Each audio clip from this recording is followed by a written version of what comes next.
Nii lugupeetavad, kõige raskem sessioon on tavaliselt peale lõunasöögi sessioon, sellepärast et siis võib kuulda igasuguseid huvitavaid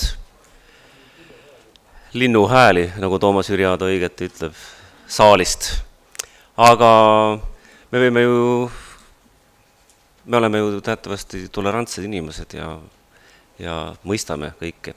Aga enne kui me läheme meie konverentsi teise sessiooni juurde, on palunud sõna Eesti Loosuvõrvõtete Seltsi president Tõnu Viik, et palun.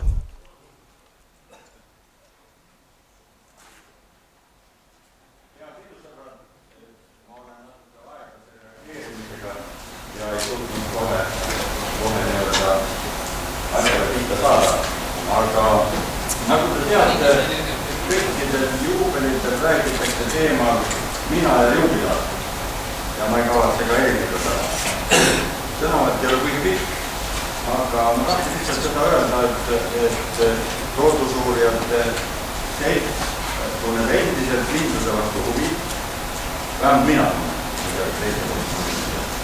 Aga hiljuti me nägime väga ilusaste parve. Need olid seal Assamalla rändis, kus oli mingi ajutine veekogu, mis nägi välja nagu meri.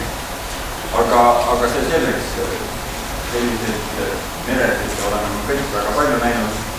Ja tegelikult ma tahtsin anda üle ka väikese kingitus sellest raamat, Uli uus nimelt, see on meie aasta raamat, mis valmis sai.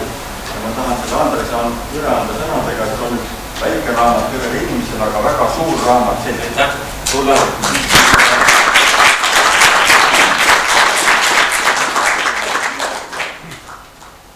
Küsimus suulele ringile, et millist linnuraamatut see kott teile meenutab?